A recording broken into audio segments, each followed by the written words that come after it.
Voltamos com mais um bloco do Super Notícias nesta quinta-feira, dia 2 de dezembro. E para a gente poder dar o pontapé neste segundo bloco, nesta segunda parte do jornal desta quinta, hoje tenho a honra de receber o secretário de Desenvolvimento e Inovação, Wilton Manuel.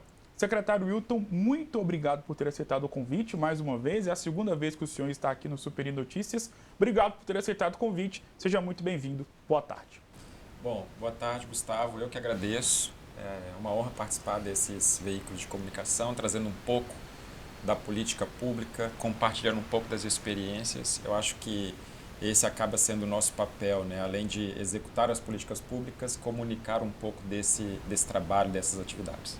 Secretário, para a gente poder começar nosso bate-papo, existe uma política de desenvolvimento concreta para a nossa cidade? Quais são as diretrizes práticas do governo? Bom, é muito importante a gente falar aqui que política pública tem uma base forte de planejamento, né? Nós precisamos planejar as ações, né? E dentro dessa lógica, né, o prefeito André Merlo sempre tem se empenhado em trazer uma política com foco em resultados, né? Então, nessa linha, nós lançamos agora em 2021, no primeiro ano de gestão, o plano Acelera Valadares, né? Inclusive, quem quiser conhecer mais profundamente do plano, é entrar no nosso site, diretamente no plano, que é valadares.mg.gov.br/Acelera Valadares. E esse é um plano que constrói e traz uma estratégia de desenvolvimento local, de desenvolvimento socioeconômico local, de curto, médio e longo prazo. Mas no curto prazo, a gente tem um foco muito grande na retomada econômica, e ele se divide estrategicamente em 3 programas. Um programa que se chama Mais Negócios, que é para a gente pensar os negócios que têm potencial na cidade, que já são consolidados na cidade, como varejo, construção civil, turismo, saúde, educação. Um programa Mais Trabalho, que é onde a gente começa a melhorar os processos de conexão no mercado de trabalho, né? Então, recentemente, a gente instalou uma dinâmica mais eficiente no banco de empregos, onde as pessoas fazem seu cadastro, a gente divulga toda semana as vagas disponíveis, as empresas podem nos enviar as vagas disponíveis, nós fazemos uma ampla divulgação dessas vagas de emprego, as pessoas se cadastram nessas vagas e nós fazemos esse match, essa conexão no mercado de trabalho. Tem ampliado muito essas conexões, os cadastros, então a gente tem melhorado por meio de ferramentas digitais esses processos. Basta nos enviar uma mensagem no nosso WhatsApp, que é 32715010, e já se cadastrar. E por fim, o programa Mais Inovação, porque nós temos um departamento de inovação dentro da Secretaria de Ciência, Tecnologia e Inovação, e esse departamento está preocupado com essa transformação dos negócios, com a cultura da inovação, com o ecossistema de empreendedorismo e inovação. Então a gente tem que pensar que a inovação não está desconectada da economia valadarense, dos negócios da cidade. Inovação é uma peça fundamental para esses negócios, a transformação dos negócios, a cultura digital, a cultura tecnológica, né? Então a gente precisa pensar numa valorização dos nossos produtos e serviços, né? Ampliar e melhorar o valor agregado desses produtos e serviços, atrair novas empresas e com isso mudar a nossa matriz econômica no médio e no longo prazo, né? Como eu estava dizendo, o nosso plano tem uma perspectiva de curto prazo, de retomada econômica, mas nós não estamos deixando de pensar em Valadares em 2030, Valadares em 2050, porque a gente traça as diretrizes, como que a cidade tem que se desenvolver no curto prazo, para a gente alcançar as metas desejadas, que outros grandes municípios estão traçando essas metas também, como nós estamos fazendo aqui em 2021. O que foi feito pelo governo André Merlo na questão de desenvolvimento nos últimos 6 anos de mandato? Houve aumento, por exemplo, no valor do ICMS atribuído ao município em relação ao início do seu mandato? Pois o prefeito André Merlo ele sempre tem prezado por desenvolvimento econômico, né? Tanto é que eu estou aqui hoje como secretário, né? Eu sou professor de economia da UFJF Campus Valadares, mas estou cedido para o município fazendo essa atividade, né, de repensar o desenvolvimento da cidade, já como uma perspectiva e uma intenção do prefeito em mudar a política de desenvolvimento, né? Tirar aquela política que estava fragilizada, que é uma política super importante, estratégica para qualquer administração pública, e trazê-la para um outro patamar, incorporando ciência, tecnologia e inovação. Então, a base dessa mudança, que tem um propósito, né? O propósito é reimaginar o desenvolvimento da cidade por meio de ciência, tecnologia e inovação, a base dela é a gente melhorar os processos de interação entre a universidade, as empresas, o governo, as universidades, né? Criando uma interação de confiança aí para transformar esse ambiente de desenvolvimento econômico. Aí eu estou falando de desenvolvimento socioeconômico aqui numa perspectiva ampla, né? Então, quando o prefeito e quando a gestão traz novas perspectivas para a educação, que é uma educação transformadora, né? Educação que transforma, que está vindo por aí, novas perspectivas para a saúde, para o desenvolvimento urbano, com a mobilidade urbana, com os negócios, inovação, cultura da inovação, governo digital, cidade inteligente, ele está traçando uma estratégia ampla de desenvolvimento desde a última gestão. Apesar de eu estar só há 2 anos à frente dessa pasta, esse processo é uma construção que já vem vindo da gestão anterior, mas que está se consolidando agora, na verdade. E aí, com esse processo de transformação da política pública, a gente tem que considerar, né, que os impactos eles são de curto prazo para algumas esferas, mas são de longo prazo. Mas nós não podemos desconsiderar que toda essa busca por melhoria de infraestrutura, aeroporto, acompanhar e apoiar e buscar a articulação necessária para as duplicações e ampliações de via, novos modais de transporte, toda essa articulação, toda essa tarefa, ela está acontecendo, mas sofreu impactos da pandemia. Estou falando da economia, né? De forma global e nacional e local, a pandemia Sim. teve reflexos negativos na cidade, aumento do desemprego, segmentos produtivos muito mais afetados uns que os outros, né? A gente até tem essas análises, acompanhado essas análises da Secretaria de Desenvolvimento. Só que agora, com a vacinação, com um pouco da redução dos indicadores negativos da pandemia, a gente tem uma perspectiva de melhoria econômica, né? Nacionalmente e localmente. Até porque, localmente, nós temos uma estrutura econômica de varejo, de alimentos e de comércio, enfim, que tem se mantido ou até crescido na pandemia, né? Segurado um pouco a questão dos empregos. Mas a gente tem uma perspectiva de crescimento econômico e aí com isso eu respondo a parte da pergunta relacionada à arrecadação, que com uma perspectiva, mesmo que seja lenta, de retomada econômica, tem-se uma perspectiva de maior arrecadação também, né? Está atrelado uma coisa à outra. Então, com mais arrecadação, mais recursos para se fazer política pública. Secretário Hilton Manuel, muito obrigado por ter aceitado o convite, já agradeço desde já. Só para a gente poder terminar, uma pergunta que vai ao encontro da minha curiosidade. Porque para o cidadão comum que tem seu emprego, que vai trabalhar e acaba não tendo tempo de acompanhar as notícias, acaba não tendo tempo de poder avaliar como é que está a cidade, de conversar, ter a oportunidade de conversar com secretários ou até mesmo com o prefeito do município, ele não tem como ver e se sustentar com alguma opinião de saber se a cidade em que ele mora está desenvolvida. Ele não sabe onde ele vai olhar e vai falar: a cidade está desenvolvida, está caminhando para um processo de progresso em relação ao desenvolvimento.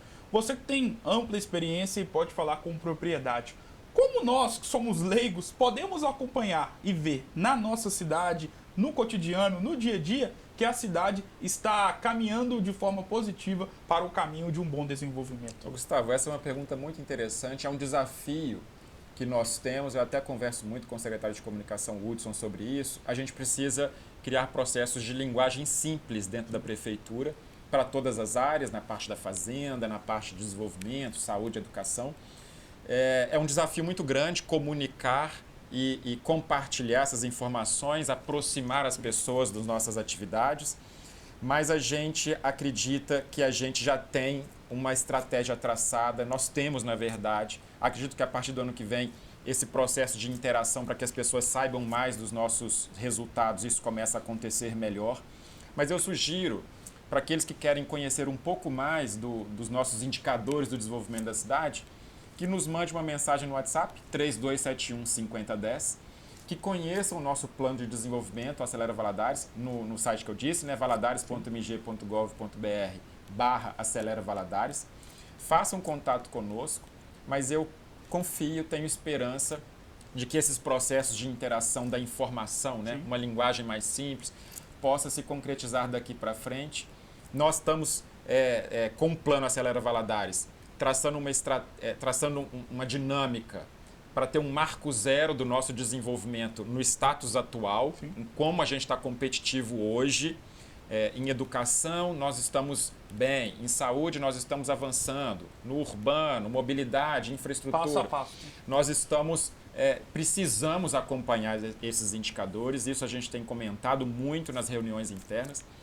E daqui para frente, com esse marco zero desse status como estamos, a gente precisa cobrar dos gestores públicos, ano a ano, ou a cada gestão, uma atualização dessas informações para que todo mundo tenha ciência de como estamos. Secretário Hilton, é sempre uma honra ter o senhor aqui, um bate-papo sempre muito agradável e com uma dose cavalar, podemos colocar, de conhecimento e detalhe, né? Você tem propriedade e tem conhecimento para poder falar de um assunto tão importante, né? Que é a pauta do desenvolvimento, seja do desenvolvimento de uma cidade, de um estado ou também, claro, de um país. Obrigado mais uma vez, agradecer a Virgínia, assessora de imprensa da Prefeitura, né, que nos liberou o secretário Hilton para poder estar aqui. Obrigado mais uma vez por ter aceitado o convite, que a Virgínia poderia te chamar, ó, não quero ir, não vou, mas o senhor mais uma vez prontamente aceitou o convite. Obrigado mais uma vez. Eu só tenho a agradecer, agradeço Virgínia também por essa ponte. Não posso deixar de agradecer a minha equipe, o meu time, Beatriz, Igor, né, que saiu do time ontem, os demais, todos eles. Eu acho que política pública, no final das contas, tem a ver com capital humano, totalmente ligado à capacidade crítica intelectual desse capital humano. É esse capital humano que constrói uma cidade, é esse capital humano que gera uma cidade. Obrigado mais uma vez. Secretário Hilton, gosta de samba? Gosto. Sabe que hoje, dia 2 de dezembro, é o Dia Nacional do Samba. E aqui na Superi TV você não perde nada. Eu vou ficando por aqui, porém você que sempre acompanha não só o Superi Notícias, mas toda a grade de programação aqui da Superi TV, canal 20, da TV a cabo, vai ficar com uma matéria super especial produzida pela nossa repórter Vanilza Bersan, onde ela conta um pouquinho mais sobre esse ritmo que embala o Brasil. Dia 2 de dezembro, Dia Nacional do Samba. No dia 2 de dezembro, comemora-se o Dia Nacional do Samba. Trazido pelos negros escravizados da África ao Brasil, através dos batuques, o samba chegou no século XIX na Bahia, considerada o berço de um dos ritmos que se consagrou no Brasil. Já no século XX, em 1916, no Rio de Janeiro, foi gravado o primeiro samba, Pelo Telefone, com letra de Mauro de Almeida e Donga. O chefe da polícia pelo telefone mandou me avisar que na Carioca tem uma roleta para se jogar. Até então, o samba não tinha uma boa reputação. Aos poucos, ele foi entrando nos salões de elite e associado ao carnaval com marchinhas. O rádio e o talento de grandes cantores como Carmen Miranda, Aracide Almeida e Francisco Alves fizeram o samba cada vez mais popular no Brasil. Em 1920, as bases das escolas de samba surgiram com os sambistas da Estácio. Deixa Falar foi a primeira escola de samba da história do país. Em 1930 surgiu Noel Rosa e Ari Barroso, que levaram o ritmo à classe média. Nessa época foram criadas outras variações como samba-canção, samba de breque, samba-choro, samba-enredo, entre outros. Nessa altura, o samba já havia se intitulado como samba urbano carioca. Pesquisadores relatam que o termo samba tem origem africana e significa semba, um tipo de dança em que os dançarinos aproximavam seus ventres fazendo uma umbigada. Em Valadares, quando se fala em referência ao samba, temos o Wellington e Érica Timóteo. Passei por cima do coração, meu coração. Além de levar alegria, com grandes nomes do samba, também tem composições próprias. Essa canção foi eu que fiz. Essa é a canção autoral de Camarada Pix. Minha sede é da água do mar, ver minha gente sorrir, se abraçar. Minha alegria é ver teu canto iluminar. Meu desejo sempre foi perceber a satisfação ao fim de cada dia no olhar dos meus irmãos. Érica, inclusive, já participou do The Voice Brasil. Não entendi o enredo deste samba amor. As minhas 3 apresentações foram samba. foi Enredo do Meu Samba, do Jorge Aragão, Mulher do Fim do Mundo, de Elza Soares, e Conselho, do Almir Neto. Eu tive contato com a música, de um modo geral, através da minha família, e antes, quando eu era pequena, era só as rádios, né? E era pagode, samba, né? Então esse foi o meu primeiro contato. Eu fui apresentado ao samba ainda criança. Eu sou do Rio de Janeiro, eu vivi os primeiros 15 anos da minha vida no Rio, e com 10 anos de idade o samba chegou a mim de forma consciente. Eu ouvia sempre assim de forma passiva, contudo aos 10 anos de idade eu falei, que cultura é essa? O que acontece na cidade onde eu nasci? E aí eu me aprofundei conhecendo o que me era apresentado também através das rádios. Aprendi o meu primeiro instrumento não é o violão, é o pandeiro. E eu aprendi a tocar pandeiro nas tampas dos galões da minha casa, aprendi a tocar tantã nos baldes. E quando me deparei com os instrumentos de verdade, eu não tive dificuldade alguma. Aí com o violão foi praticamente a mesma coisa. Mas já na vida adulta, trabalhando com música, o samba se deu a mim de forma muito sutil, muito simples, sabe? Eu fui me encantando com o samba e eu tenho a impressão de que ele me escolheu para ser porta-voz, sabe? Eu tenho orgulho de dizer que eu carrego a bandeira do samba e sou muito feliz, muito grata por poder levar essa mensagem, porque eu acredito que eu fui escolhida pelo samba. O primeiro samba que eu cantei foi Estácio, do Luiz Melodia. Quando eu me deparei com o violão aos 15, já apaixonado pelo samba, por nomes talvez pouco conhecidos, como Marcos PQD, conhecidos assim do grande público, mas que são referências de onde eu vim, eu não tive qualquer dificuldade de fazer o que eles fazem no violão, porque já era algo que eu trazia comigo desde a infância. Aos 15 anos de idade eu vim para Valadares, o meu pai me presenteou com violão. E eu passei a pesquisar grandes nomes, como Clara Nunes, João Nogueira, Cartola, Bete Carvalho, né? São nomes referências para mim, Jorge Aragão. Esses são nomes que me influenciam muito até hoje. Ari Barroso, Newton Mendonça, Marcos PQD, o próprio Vinícius de Moraes, Toquinho, um grande herói meu, Baden Powell. Outro grande herói que ele na verdade, ele é um músico multifacetado, multiestilístico, mas ele, quando chega na hora de fazer samba, ele faz com uma maestria no violão poucas vezes vista, e ele se debruça sobre a música sacra, que é o João Alexandre. Eu acho ele um instrumentista fenomenal. Uma grande referência para mim, que não é exclusivo do samba, mas é um compositor fenomenal que faz também samba, que é o Marcos Aranha do Brasil, e o Marcos Berto, que é meu irmão adotivo, ninguém tira ele de mim.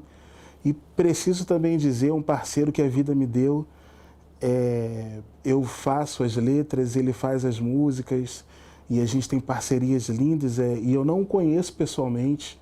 O nome dele é Aldecir Jardim, é um compositor do Rio de Janeiro.